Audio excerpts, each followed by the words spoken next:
उत्तराखंड में बादल फटने की वजह से मची तबाही के बाद राहत और बचाव का काम जारी है। मौसम विभाग की ओर से जारी भारी बारिश की चेतावनी ने प्रशासन की चिंता काफी बढ़ा दी है। पिथौरागढ़ के डीडीहाट इलाके में बादल फटने की वजह से आए मलबे में कई लोगों के दबे होने की आशंका है। सेना ने अब तक मलबे से कई लोगों के शव बरामद किए हैं। चमोली में भी तबाही के बाद राहत और बचाव का काम जारी है। कई जगह सड़कें बहने से लंबा जाम लग गया है। रेस्क्यू टीम को भी बाढ़ प्रभावित इलाकों में पहुंचने के लिए कड़ी मशक्कत करनी पड़ रही है।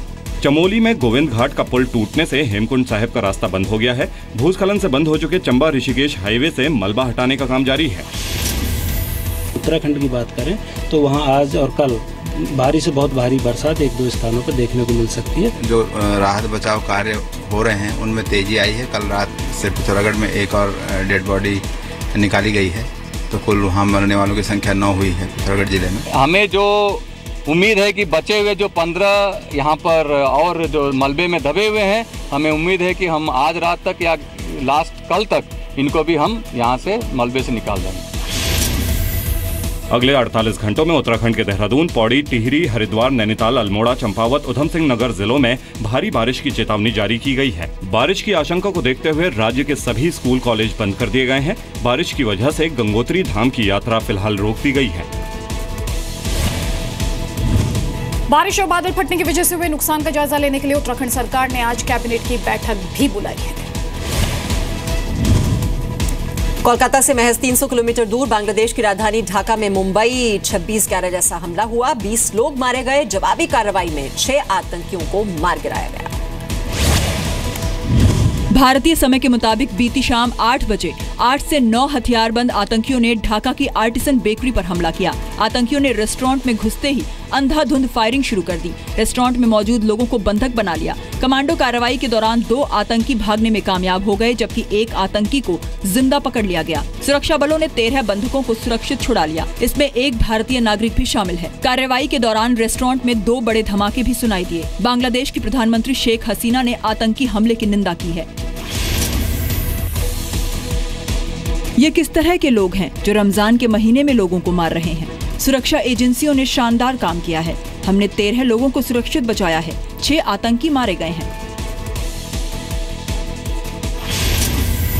নামাজে যাই তার কিছুক্ষণ পরে হঠাৎ করে একটা রেস্টুরেন্টের ভিতরে আওয়াজ হয়েছে।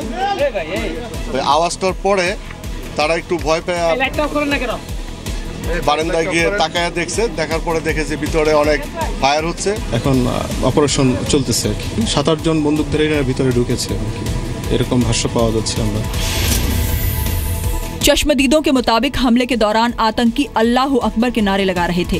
आतंकी संगठन ISIS ने हमले की जिम्मेदारी ली है। आतंकी हमले वाली जगह ढाका के हाई सिक्योरिटी जोन में शामिल है। गुलशन डिप्लोमेटिक जोन नाम से मशहूर इस इलाके में करीब 34 देशों के दूतावास हैं। भारतीय उच्चायुक्त भी हमले की जगह से महज 1 किलोमीटर की दूरी पर है। बांग्लादेश में अब तक के सबसे बड़े आतंकी हमले के बाद सरकार ने राजधानी ढाका में अलर्ट घोषित कर दिया है। हमले में मारे गए ज्यादातर लोग इटली और जापान के नागरिक हैं। बांग्लादेश में हुए आतंकी हमले को भारत के लिए भी खतरे की घंटी बताया जा रहा है। कोलकाता समेत देश भर के शहरों में सुरक्षा और कड़ी कर दी गई है। विदेश मंत्रालय ने ढाका में भारतीय उच्चायुक्त के सभी कर्मचारियों के सुरक्षित होने का दावा किया है। प्रधानमंत्री नरेंद्र मोदी ने खतरे से निपटने के लिए दुनिया से एकजुट होने की अपील की है। Prime Minister Shri Narendra Modi has been reiterating time and again that time has come when the whole world community should come together to fight the menace of terrorism. सुरक्षा एजेंसियों को अलर्ट कर दिया गया है। रक्षा विशेषज्ञों ने भी बांग्लादेश हमले को भारत के लिए खतरे की घंटी बताया है।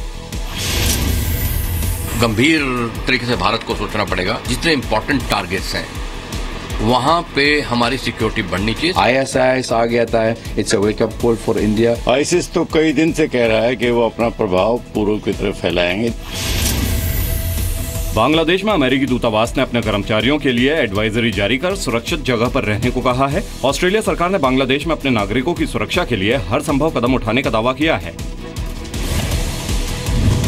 मुंबई पुलिस ने बयान जारी कर किसी भी स्थिति से निपटने के लिए खुद को तैयार बताया है। अहम जगहों की सुरक्षा कड़ी करने का भी दावा किया गया है। AIMIM अध्यक्ष और सांसद असदुद्दीन ओवैसी ने हैदराबाद से गिरफ्तार 5 आरोपियों को कानूनी मदद देने का ऐलान किया। बयान पर विवाद शुरू हो गया है। एक और तो ओवैसी ने ISIS को शैतान करार दिया, युवाओं को इससे दूर रहने की नसीहत दी। दूसरी ओर ISIS से संपर्क रखने वाले संदिग्धों को कानूनी मदद की बात कही। ओवैसी के मुताबिक संदिग्धों के परिवार वालों ने उनसे मदद की अपील की थी।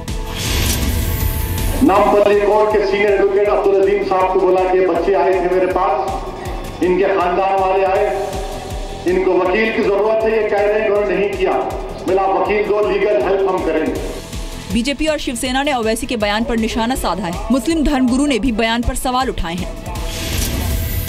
इस तरह की बात कतई ठीक नहीं है और इस तरह की सेकुलर सन की सियासत जो है वो सांप्रदायिकता की पराकाष्ठा को पार कर रही है। इस प्रकार की MIM भाषा अगर करती है उनको बचाने के लिए, तो निश्चित है इस पे पाबंदी लानी चाहिए और MIM जैसी पार्टी को पहले बैन करना चाहिए। आप सबके लिए काम कीजिए, सिर्फ 5 लोगों के लिए नहीं।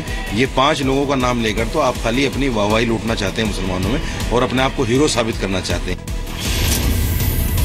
बुधवार को NIA ने हैदराबाद में अलग अलग छापेमारी कर 11 लोगों को हिरासत में लिया था। पूछताछ के बाद 5 लोगों को गिरफ्तार कर लिया गया, जबकि 6 को रिहा कर दिया गया। संदिग्धों पर सीरिया में ISIS आतंकियों से संपर्क रखने का आरोप है। संदिग्धों के पास से खतरनाक विस्फोटक TATP भी बरामद किया गया था। पूछताछ में खुलासा हुआ है कि ये संदिग्ध भारत में पेरिस और ब्रसेल्स जैसे हमले की साजिश तैयार कर रहे थे।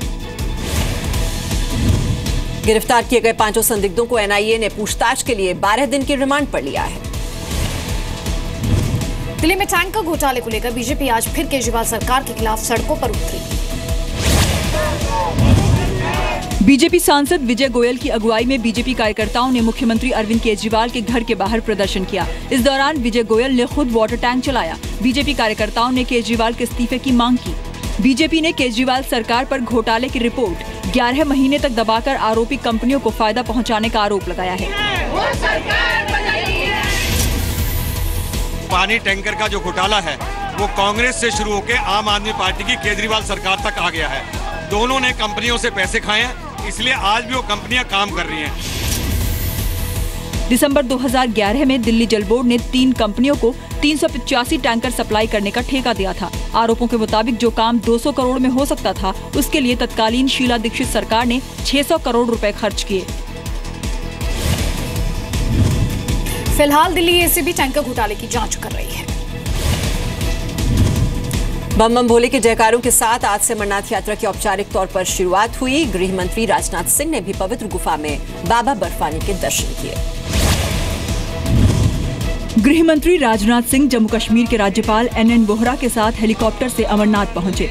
भोले के जयकारों के बीच राजनाथ सिंह ने बाबा बर्फानी के दर्शन कर आशीर्वाद लिया। राज्यपाल NN वोहरा ने भी पूरे विधि विधान के साथ पवित्र गुफा में पूजा की। आज सुबह पहलगाम और बालटाल से रवाना हुआ श्रद्धालुओं का जत्था भी बाबा बर्फानी के दर्शन के लिए पहुंच चुका है। आज से शुरू हुई अमरनाथ यात्रा रक्षाबंधन के दिन यानी 18 अगस्त को खत्म होगी। 48 दिन तक चलने वाली यात्रा में 2.5 लाख से ज्यादा श्रद्धालुओं के शामिल होने की उम्मीद है। पहलगाम और बालटाल दोनों रास्तों से रोजाना 7,500 श्रद्धालु यात्रा करेंगे। यात्रा में सुरक्षा के लिए 20,000 से ज्यादा जवानों को तैनात किया गया है। ड्रोन कैमरों से भी नजर रखी जा रही है। अमरनाथ यात्रा के पहले दिन दुखद खबर भी आई। बालटाल बेस कैंप में हार्ट अटैक की वजह से दिल्ली से पहुंचे एक श्रद्धालु की मौत हो गई। जयपुर में विधायक की BMW कार से हुए हादसे में विधायक के आरोपी बेटे का झूठ बेनकाब हो गया है। BMW कार से कुचलकर 3 लोगों की मौत हो गई थी। कार सीकर के फतेहपुर से निर्दलीय विधायक नंद किशोर की है। पुलिस के मुताबिक हादसे के वक्त विधायक का बेटा गाड़ी चला रहा था और वो शराब के नशे में भी था, जबकि विधायक के बेटे का दावा है कि कार ड्राइवर चला रहा था। पीड़ित परिवारों ने पुलिस पर आरोपियों को बचाने का आरोप लगाया है। उन्होंने पहले एक ऑटो को हिट किया और ऑटो के बाद जो चेतक खड़ी थी पुलिस की उसको हिट किया। बताया गया था उसमें सिद्धार्थ करके लड़का वो गाड़ी चला रहा था। 2 ऑटोज आपस में लेफ्ट साइड से आपस में रेस लगाते तो बचाने के लिए लेफ्ट में काटी, पर वो लेफ्ट में काटने से राइट कॉर्नर गाड़ी का ऑटो में लग गया और वो ऑटो पलट गया और बाकी गाड़ी जाके जो PCR लेफ्ट में खड़ी थी उसके अंदर लग गई। पुलिस वालों को कम से कम 10 बार फोन कर चुके हैं कि वहाँ पे आओ, कार्रवाई करो। बोल रहे हैं 15 मिनट में आ रहे हैं, आधे घंटे में आ रहे हैं, 1 घंटे में आ रहे हैं। विधायक के बेटे ने हादसे के लिए ऑटो वाले को जिम्मेदार ठहराया, लेकिन CCTV वीडियो में साफ नजर आ रहा है कि BMW की तेज रफ्तार की वजह से हादसा हुआ। 2015 में सड़क हादसों पर जारी रिपोर्ट के मुताबिक भारत में हर 230 सेकंड में एक शख्स की सड़क हादसे में मौत हुई। 2015 में सड़क हादसों में 1,46,133 लोग मारे गए। 2015 में हर रोज 1,374 सड़क हादसे हुए, जिनमें करीब 400 लोगों की मौत हो गई। सिर्फ मई 2015 में सड़क हादसों में सबसे ज्यादा 14,000 लोगों की जान गई। रिपोर्ट के मुताबिक 77% से ज्यादा सड़क हादसे ड्राइवरों की गलती की वजह से हुए। पुलिस ने आरोपी सिद्धार्थ को हिरासत में लेकर पूछताछ शुरू कर दी है। चेन्नई में इंफोसिस कर्मचारी स्वाति के मर्डर केस में आरोपी को गिरफ्तार कर लिया गया है। 24 साल के इंजीनियर राम कुमार को तिरुनेलवेली से गिरफ्तार किया गया। पुलिस के मुताबिक चारों तरफ से घेर लिए जाने के बाद आरोपी ने गला काटकर खुदकुशी करने की कोशिश की। आरोपी को अस्पताल में भर्ती कराया गया है। पुलिस ने दावा किया है कि आरोपी काफी समय से स्वाति का पीछा कर रहा था, लेकिन स्वाति उसे लगातार नजरअंदाज करती रही। 24 जून को चेन्नई के नंगमबक्कम रेलवे स्टेशन पर इंफोसिस कर्मचारी स्वाति की हत्या कर दी गई थी। स्वाति ऑफिस जाने के लिए ट्रेन का इंतजार कर रही थी। इसी दौरान आरोपी ने चाकू से उस पर हमला किया। स्टेशन पर मौजूद लोगों ने स्वाति को बचाने की कोशिश नहीं की। मद्रास हाईकोर्ट ने पुलिस को केस सुलझाने के लिए 2 दिन की डेडलाइन दी थी। पुलिस ने रेलवे स्टेशन पर लगे सीसीटीवी कैमरों की फुटेज की मदद से आरोपी की पहचान कर उसे गिरफ्तार किया। बांग्लादेश में हिंदू पुजारियों पर हमले थमने का नाम ही नहीं ले रहे। आज एक बार फिर मंदिर के पुजारी पर जानलेवा हमला किया गया। 24 घंटों में हिंदू पुजारी पर हमले का ये दूसरा मामला है। सतखीरा जिले के श्री श्री राधा गोविंद मंदिर के पुजारी भाबा सिंधु रॉय पर धारदार हथियार से हमला किया। हमले के वक्त रॉय मंदिर में बने घर में सो रहे थे। ढाका के अस्पताल में भर्ती रॉय की हालत गंभीर बनी हुई है। इस साल बांग्लादेश में हिंदू पुजारियों पर जानलेवा हमले का ये चौथा मामला है। शुक्रवार को आतंकियों ने मंदिर में घुसकर पुजारी श्यामानंदो दास की हत्या कर दी थी। श्यामानंदो दास राधा मोहन गोपाल मठ के पुजारी थे।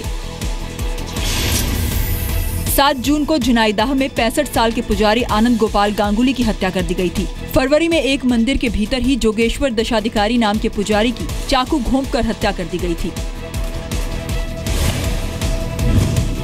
बांग्लादेश में इस साल अब तक 6 हिंदू अल्पसंख्यकों की हत्या की जा चुकी है।